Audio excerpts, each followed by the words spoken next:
Hi everyone, good morning.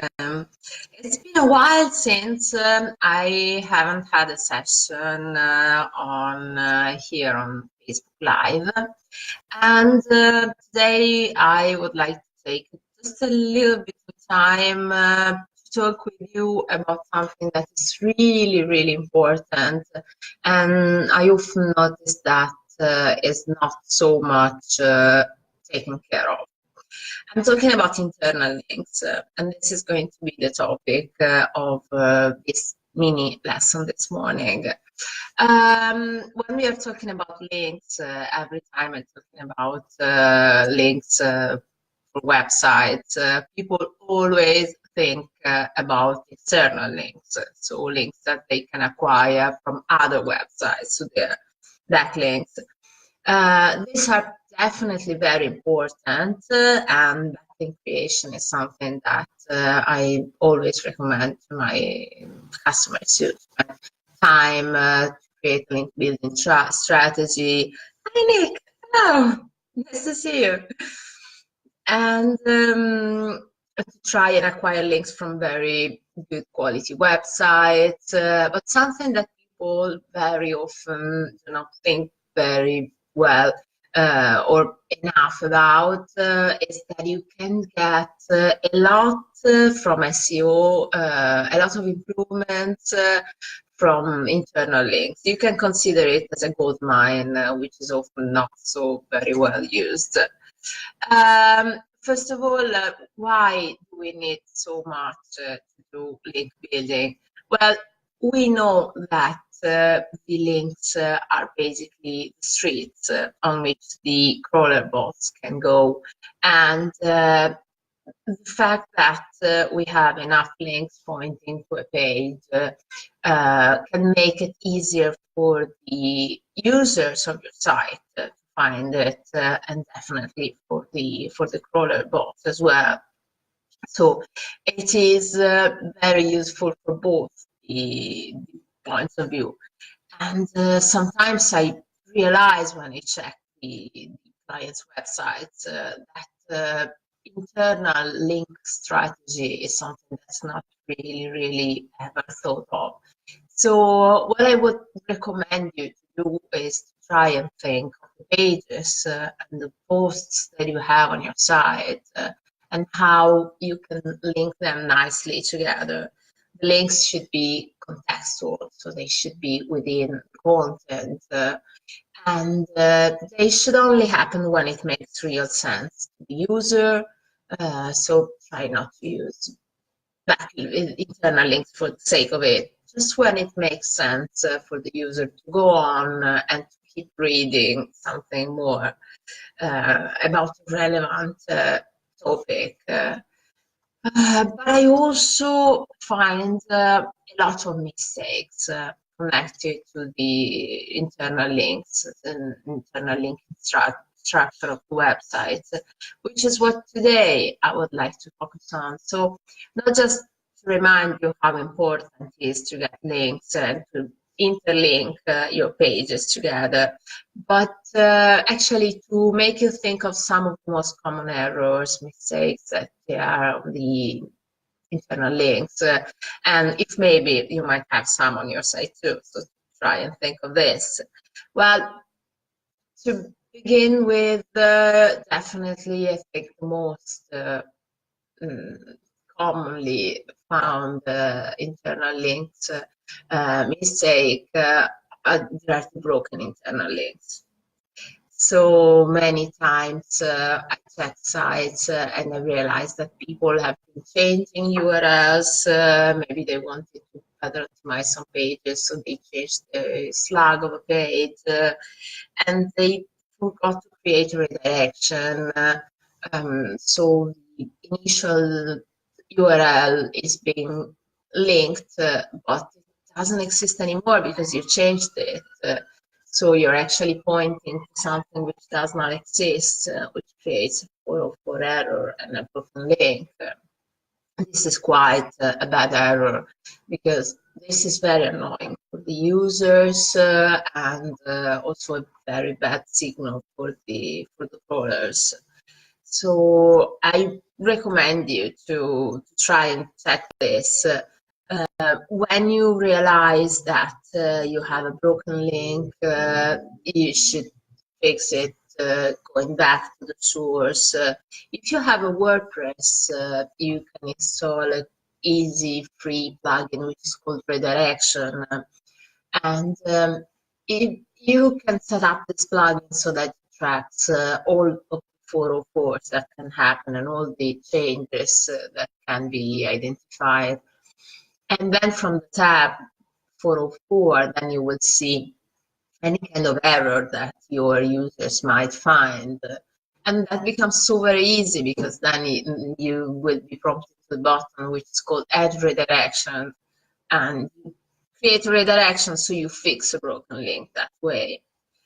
There are some other tools that you can use. Some you can even find online, some free trial versions. You can find them online to try and find the broken links. Or you can even have internal links on your site which are broken and they're not pointing. Hi, Regina. They're not pointing to your internal site, they are pointing to external sites. So in this case, they are broken external links. And this is even more frequent. I spot it well, nearly in half of the websites which I check. That doesn't happen before because of you. It happens because you might be pointing to an external resource because there is somebody else's website which you consider is a very relevant resource for your readers to read. But then it happens that those website owners, they just change their URL for any reason, and you couldn't know this. So your link pointing to their site becomes a broken link. Hi, Heather. Hello. And so it happens that you get on your site a broken link error because of somebody else's change in their URL. So even in this case, what you have to do is to keep tracking what happens from your user's perspective. You can see it even if you check your Google Analytics. You can see the behavior and which pages your users are seeing on your website. And there is one very visual and nice part in Google Analytics which is called behavior flow. And it's shaped very colorful, like a tree. So you can see all of the pages that your users have been checking on your site, and in which parts of the site there is a drop-off. The drop-off means that you've lost your users. And this can be a very clever way to spot what happens on some pages. Because if you have a spike of drop-offs on some particular pages, it's definitely worth investigating and testing them to see if maybe there is something going on, if these pages are not providing a very nice user experience, if there are some broken links, or even in this case, you can test your website for broken internal, external links with some kind of free plugins. I can perform some professional audits of your site, so I can check if you have any broken links which you cannot identify. If you just want to be sure, this is one of the things that my site audit report can identify. But if you just want to try and do it yourself by Googling broken links tool, you can definitely find something. It might be, if it's free, it might be a trial version, so it might just be a part of the results, but at least you can identify some of them and you can start fixing them, which is quite a good progression already. Some other possible errors that you can have on a site. Well, one is not very frequent. It used to be much more frequent in the past. Now it only exists on some websites, and it's to have too many links on some pages. For example, it used to happen when there were sites which were working as directories. So they were all listing a number of websites divided into categories. And that kind of feature of having so many links on any page, it doesn't really help your website. It might even get you in trouble because Google might think there is some kind of manipulating. And also it doesn't help the sites that you are linking to, because every link that you do, it does transmit a tiny little bit of your domain authority. You can consider your domain authority like the level of trustworthiness that your site has got. And every time you link to somebody else, you are actually transmitting a part of this to someone. And the same happens when you're linking internally your pages together. So if you have a page which is ranking amazingly well, well, it's worth using that page even more than others to create nice links, because it means that that page gained a nice page authority. So it's nice to try and move a little bit of that to help ranking better another page. And when there are so many on one page, well, you are actually losing and splitting between all of your links so much of your page rank, then this might actually become an issue. It can seem spammy to your users and even to Google. This is definitely something that you don't want to use. Another thing that you can consider as an error in your internal link structure is when you create a redirection and instead it becomes a loop. Because when you're creating redirections, you have to pay a lot of attention. If you're moving page A to page B, but you're really working with long URLs, very complicated, you might not be able to keep track of all the words. So you might do a tiny bit of confusion. And if it becomes a chain, so you're redirection from page A to page B, but then you're redirection from page B to page C, this becomes something which takes out a lot of time that the crawlers have got, because the crawlers have got a budget. Consider it as if it was a monetary budget. It's called a crawler budget. And it's something that they can dedicate to crawling every website. If they have to go through loops, or if they have to go through chains of redirects, this takes a lot of time of their crawling budget. So it would become much slower. The poor crawler boss will get very confused. So it's something really that doesn't have. We should aim to keep things nice, tidy, and easy for our users and for search bots as well. So a link should always go straight to destination. If you have to create a redirection, as long as it's not too many, it's fine. Try to avoid completely the chains and loops. So if you change from A to B and then from B to C, delete the first redirection from A to B, unless you think that somebody might have the redirection from B to C. So you can make A to C and then B to C as well. So you are not going to have a chain. And well, basically, what you can still have as an error, it's not very frequent, but still I would like to make sure that no one of you uses and has this kind of error, are the no-follow in their internal links.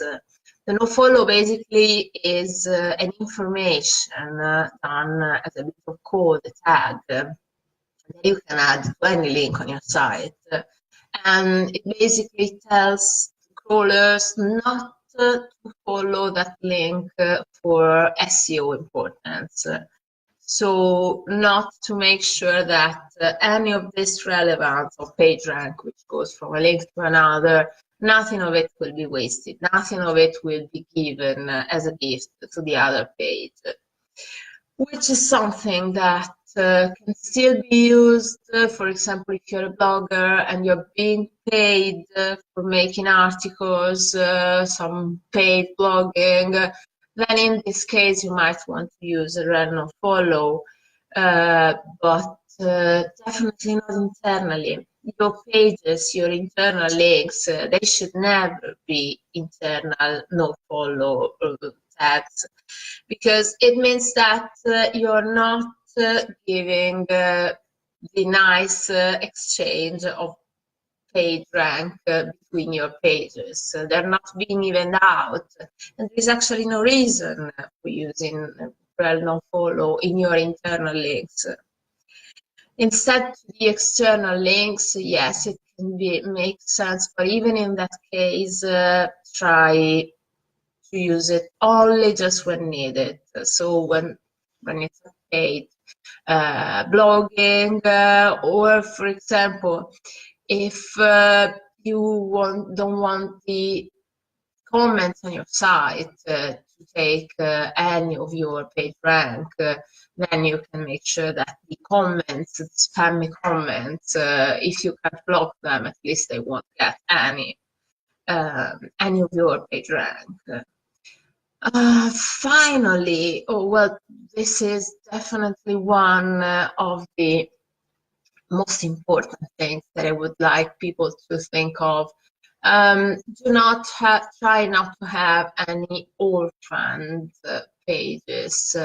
An orphaned page is a page which is not linked to any other page. So it's lonely, and this way crawler bots cannot find it. They cannot reach it. It's literally detached. And if it has no incoming internal links, it means that it will be much, much, much harder for it to rank. You should have a sitemap. If you use Yoast, you will have your sitemap in WordPress. You will have your sitemap automatically created, but you should check if on a sitemap you have a page which has some good content that you want to rank for. If it's orphaned, you definitely need to include it in your internal link structure. You want to link to that page and from that page to some other pages. You don't want to leave it alone. And what more is important is to try and keep a nice balanced structure of internal links. So you might, for example, have a page with no internal links at all, which is an orphan one, or you might have a page with just one internal link, or you might have pages which are being linked by all the others. This is quite unbalanced. So if you can try and keep a nice, even balance, so you might not have pages which require, for example, more than 3 clicks to be reached. You might try and aim for to have a crawler depth. It's called crawler depth, and it means how many clicks a user has to do from the home page to get to your site.